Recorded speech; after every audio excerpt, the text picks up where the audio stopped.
Salam dəyərli şagirdlər və abituriyentlər. 15 Mart buraxılış imtahan izahlarına davam edirik. Deməli, indi sizinlə bərabər publisistik mətnin izahına toxunacağıq. Bu tipli izahların tez-tez gəlməyini istəyirsinizsə dəstək olmaq üçün abunə olmağı və videolarımızı paylaşmağı unutmayın. Gəlin başlayaq. Xalçaçılıq sənətini, orada 9 Martda da buna yaxın bir şeydir, ipəkçilik də deyir. Xalçaçılıq sənətinin tarixi çox qədim dövrlərə gedib çıxır. Xalça qədim türk evinin ayrılmaz elementi olmuşdur. Köçəri həyat tərzi keçirən türklər xalçaları getdikləri yerlərə özləri ilə daşıyırdılar. Mütəxəssislər xalça naxışlarının qədim insanların dünya görüşü haqqında informasiya daşıdığını vurğulayır. Onlar belə hesab edirlər ki, hər bir naxış müəyyən bir fikir ifadəçisidir. Azərbaycan xalçalarında yer alan naxışların yalnız gözəllik məqsədilə deyil, eyni zamanda gələcək nəsillərə ideya ötürmək üçün gizli kod istifadə edilib. Bu naxışlar əsasən zənginliyin, bolluğun, baharın, məhəbbətin, qəhrəmanlığın və qələbənin təcəssümüdür. Bu şey ağlıma gəldi. Paytaxt Abdülhamid filmi var idi türklərin. Orada belə bir səhnə qeydə alınmışdı ki, xalçanın üzərinə baxıb hökmdar atasına deyir ki, sən uşağın evlənmək istəyir. Deyir, hardan anladın? Deyir, xalçadakı üzərindəki şeylərdən, naxışlardan onu şey deyir də elə bir qələmə alıb. Eyni məsələdir, yəni naxışlar sadəcə naxış deyil, hər hansı bir fikrin ifadəsidir. Azərbaycan xalçalarında ən çox həndəsi, xüsusilə kvadrat, rom, formalı naxışlar üstünlük təşkil edir. Bu xüsusiyyət qədim dövrlərdən Naxçıvan incəsənəti üçün xüsusilə xarakterlikdir. Belə təsvirlər Naxçıvandakı gəmi qaya rəsmlərində də rast gəlinir. Xalçalardakı 8 yuşəli ulduz təsviri Türk Səlcuq mədəniyyəti ilə bağlıdır. 8 bucaqlı yerlə göy arasındakı əlaqənin keçid mərhələsini simvollaşdırır. Təsadüfi deyil ki, günəş şüaları yerə təxminən 8 dəqiqə gəlib çatır. Həyat ağacı xalçalarda müşahidə edilən və ən çox təsadüf olan rəmzlərdəndir. Ümumiyyətlə bitki, xüsusilə də ağac türk mədəniyyətində geniş yayılmış anlayışlardır. Dədə Qorqud dastanda rast gəldiyimiz qaba ağac ifadəsi də xalçalardakı həyat ağacı da şübhəsiz ki, Oğuz Qıpçaq xalqlarının əsarətində olan həyat ağacı ilə bağlıdır. Həyat ağacının kökləri yeraltı dünyanı və keçmişi, budaqları isə səma və gələcəyin mənalarındadır. Heyvan motivləri bolluğu, bərəkəti, xüsusilə də güc-qüvvəti simvolizə edir. Heyvan təsvirləri arasında müxtəlif mənalar ifadə edən quş motivlərinin önəmli yeri var. Xalçalarımızdakı bu motivlərin mənasına ilk dəfə Şumerlərin Bilqamış dastanında rast gəlinir. Burada quş dərilik ağacı ilə əlaqələndirilir və ölməzlik anlamını ifadə edir. Xalçalardan çox rast gəlinən qədim ornamentlərdən biri də butadır. Müxtəlif sənət adamlarının buta elementlərini fərqli yanaşmalar mövcuddur. Şəhər salmada, geyimlərdə geniş istifadə edilən buta elementini dizaynerlər sadəcə çiçəkləşəyi ilə sərv ağacının sintezi kimi qəbul edirlərsə, folklorşünasların fikrincə buta ateşpərəstlikdə həyatın və əbədiliyin simvoludur. Qədim dövrlərdən tarixi inkişaf yolu aşaraq günümüzə də gəlib çatmış xalçaçılıq sənəti bu gün də mədəniyyətimizdə və məişətimizdə öz ifasını qoruyub saxlayır. Bununla belə qədim dövr xalçalarından fərqli olaraq müasir xalçalarda ifadə olunan naxışlar yalnız bəzək xarakteri daşımaqdadır. Yəni artıq müasir şeydə deyir ki, qədim dövr xalçalarından fərqli olaraq müasir dövrdə yalnız bəzək xarakteri daşıyır, amma qədimin bir mədəniyyətin simvolizəsi idi də o şeylər. Mətnə boş çərçivələrin yerinə uyğun gələn fikirlərin ardıcıllığını müəyyən edin. Mən də deyirəm ki, boş çərçivələri niyə görə verirlər? Demək, xalçaçılıq sənətinin tarixi çox qədim dövrdə gəlib çıxır. Görək burada nə yaza bilərik?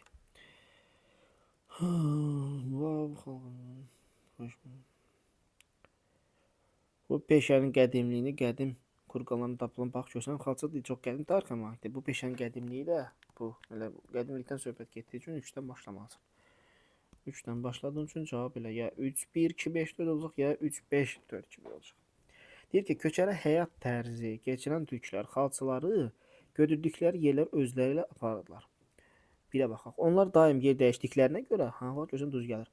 Müxtəlif naxışlı, hovuzlu xalçaların çadırlarına saxlanan divarlarını və döşəmələrdən istifadə edirlər və əla. Çadırların, alaçıqların divarlarında və döşəmələrində istifadə edirlər bu xalçaları. Daim yer dəyişdikləri üçün özlərini ona görə aparırlar. Ona görə biri bura qoyursan. Cavabın nə çıxacaq? B variantı. Xalçalardakı buta elementi ilə bağlı yanlış fikirlər müəyyən edin. Az yayılmış xalça naxış motivlərindəndir. Demək, nə deyir? Buta elementi. Bax, burada qeyd olunur buta elementi. Ha, ən çox rast gələn butadır. Bax, burada artıq onu yazılır. Nə deyir? Qədim ornamentlərdən biri butadır. Müxtəlif sənətlə olan buta elementi fərqli yanaşmalar mövcuddur. Baxaq. Şəhərsalmada geyimlərdə geniş istifadə edilən buta elementinin dizaynerlər sadəcə çiçək ləçəyi ilə sərv ağacının sintezi qəbuldur. Ateşpərəstlərdə həyat və əbədiliyin simvoludur deyir. Az yayılmışdır. Bəli, bunu yazır da elə deyil. Nə deyir? Daha doğrusu yanlış fikir istədiyi üçün az yayılmışdır. Fikrini götürəcək. Çünki nə deyir? Ən çox rast gəlinən. Ən çox rast gəlinən budur, yazı az yayılmış. Bu getdi, bu getdi, bu getdi. Ya 1.5 ya 1.4. Yaranması müasir dövrə təsadüfüdür, tam tərsinə. Qədim ornamentlərdən biridir deyir. Bir cümlədən bu sualın cavabını çıxardırsan. Yəni açığı 51-52 hələ ki rahat gedir. Yəni yaza biləcəyimiz bir şeylərdir. 53. Üzərində rəqəm yazmış sözlər sizdə uyğunluğu müəyyən edək. 1 nədir? 1. Özləri ilə daşıyırlar, aparırlar da bir yerdə orada yerə. Daşıyır. Bu həqiqi mənadadır. Aparmaq sözündə də bir yerdən bir yerə. 2. Xarakteri daşımaqdadır. Bu artıq məcaz məna. Daşımaqdadır.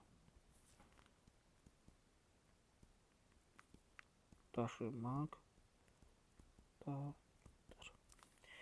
Demək, bu həqiqi mənada, bu da məcazi məna. Bax, bu aparmaq mənasında elə biri avtomatik mən bunu götürəcəm. Bayaq dedikdə, yəni xalçalar bir yerdən daşımaq, bir yerdən başqa yerə aparmaq mənasındadır. 1-ə B olacaq. 1-ə B 100% olacaq. Demək, qaldı bunlar. Eləmi? Sonra, şairin qoşma və qəraylı qədəri məhəbbət daşıyır. Bu məcazi mənadadır. Məcazi mənadadır 2-yə aid edir. Eləmi? 2-yə də A olan qalır 2 dənəsi. Y məsələsinə baxma. D-yə bax, ifadə etmək anlamındadır. İfadə etmək, baxaq. Müasir xalçada ifadə olunan naxışlar yalnız bəzək xarakteri daşımaq və bəzək xarakteri ifadə etməkdədir. Düzdür. D-ni 2-yə aid eləyəcəm artıq. Buna mı? 2-yə AD olacaq. O dövlət idarələrinin birində ortaq vəzifə daşıyırdı. Kontekstə görə eyni məna ifadə edir. Heç birisinə aid deyil. Buna mı? İfadə etməyi demişdik. Ahı ilə daşı, cahil ilə bol.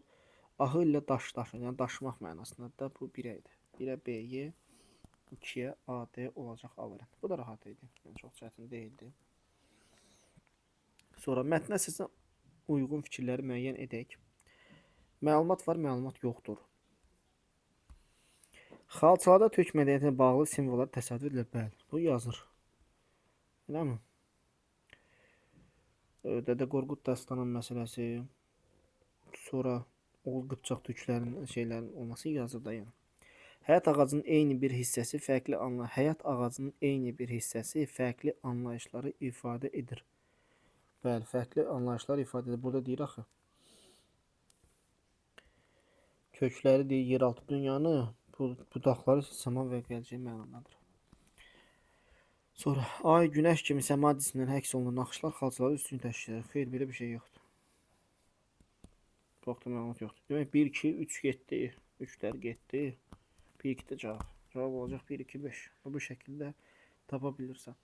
Xalçalardakı heyvan motivləri bir neçə anlayışı simvolidir. Var. Heyvan motivləri yazır. Bərəkəti, bolluğu. Bu doğru fikirdir. Xalçalarda qədim insanlar yaşayış tərzi əks etdən təsvir olur. Bəli, bunu da yazmış da. Naxış insanların həyat tərzini və digər şeyləri simvolizə edir. Azərbaycan xalçaları üçün ölümsüzlük ifadə edən motivlər, ölümsüzlük motivi, bir dəqiqə. Ölümsüzlük motivi yox idi axı. 5-ə bir dənə təzə baxaq. Qədim insanların yaşayış tərzini əks etdən təsvirlər. Demək, insanların həyat tərzini deyil də, nəyə form eləyirdi? zənginliyin, bolluğun, məhəbbətin, qəhrəmanlığın, ya belə şeylər idi də. İnsanların keçirdiyi həyat tərzi deyildi. 1 2 5 cavab oldu E variantı. 55'e baxaq. Xalçalarda nə deyir? Fikir doğrudur və yaxud da yanlışdır. Burada oxşarələri baxaq kitabçaya. Demək, burada belə bir şeydir. Burada budur. Sonra belə. Belə bir oxşarələri var. Bunun artıq doğru və yaxud da yanlışlığını müəyyən edəcək də. Xalçadakı naxışlar qədim insanın dünya görüşə sıx bağlıdır. Bu doğru fikirdir. Çağdaş dövrdə xalçaların naxışlar sırf dekorativ məqsəd daşıyır. Bəli, əvvəllər deyir ki, şeydir, bax burada qeyd olunur ki, qədim dövrdə xalçalar fərqli olaraq müasir xalçalarda istifadə olunan naxışlar yalnız bəsək xarakteri daşıyır. Bu burada olmalıdır. Yəni bu burada olması yanlışdır. Uyğun fikirlər istədiyi üçün 1-i götürəcəksən, 2-ni götürməyəcəksən avtomatik, eləmi? 2 getdi, 2 getdi, 2 getdi, 1 qaldı. 1 3 5 və yaxud da 1 4 5 6. Əslində silməkdən çox iş görmək olur bu şəkildə. Xalçalardakı naxış əməklər daha çox müsbət fikirlərin ifadəsidir. Bu da doğru fikirdir, eləmi? 3-ü də götürəcəm. 3-ü də götürdüyüm üçün cavabım elə 1 3 5 qalacaq. Naxçıvan incəsənət nümunələrində həndəsi naxışlar üstünlük firması təkcə xalçacıq sənəti ilə məhdudlaşmır. Baxaq Naxçıvan məsələsi harda idi? O kvadrat romda idi. Gəmi qayar rəsmlərində rast gəlinir. Düz deyir. Bu doğru fikirdir. Eləmi? Yanlış fikir olması şeydir. 4-də getdi. Buna görə 4-də çıxdığı üçün 1 3 5 cavabımız oldu. D variantı. Belə. Mətnə sizin cədvəl bunları təsvir eləyə bilmirik, eləmi? Mətnə əsasən uyğun bəndi qeyd edin, seçimizi əsaslandırın. 1-ə bax, 56-ya baxaq. Altına xətt çəkimində uyğun düzəlişlərdir. Qüsurlu məqamlarda düzəlişlər eləyəcəyik. 59-da nə deyir? Mətnlə əlaqələndirib yazacağıq. Hə, gəlin 56-ya baxaq, görək orada nə qüsurumuz var. Altına xətt çəkim sözlərdir. Qədim dövrlərdə tarixi inkişaf yolu aşaraq, tarixi yolu keçərək, onlar inkişaf yolu keçərək, eləmi? Günümüzdə də gəlib çatmış xalçalıq sənəti bu gündə mədəniyyətimizdə və məişətimizdə öz ifasını, öz yerini qoruyub saxlayır. Keçmək və yeri eləyirsən, bu izah elədik. 57-58 baxmalıyıq. Xalçalarda əksini tapmış motivlərə başqa sənət sahələrində rast gəlmək olar. Xalçalarda əksini tapmış motivlərə başqa sənət sahələrində rast gəlmək olar fikrini mətnlə əlaqələndirib yazaq. Bu mətnlə əlaqəsi var. Bax, burada gəmi qaya məsələsi var idi. Bax, gəmi qaya rəsmlərə rast gəlinir. Məsələn, bunu yaza bilərik, eləmi? Sonra burada nələr var idi? Bir dəqiqə. Dədə Qorqud dastanı olması, yəni ədəbiyyatda buna rast gəlirik. Bunu qeyd edə bilərsiniz. Türk Səlcuq mədəniyyəti. Burada sonra həndəsi fiqurlar var idi. Bir dəqiqə haradaydı? Hə, həndəsi, kvadrat, romb və naxışlar üstünlük təşkil edən bu burada da rast gəlinir. Bunları qeyd edə bilərsiniz. Belə yekunlaşdırdıq, eləmi? Belə uşaqlar, bugünlük izahımız da bu qədər. Bu tipli izahların tez-tez gəlməyinizə dəstək olmaq üçün abunə olmağı və paylaşmağı unutmayın. Sağ olun, növbəti dərslərdə görüşərik.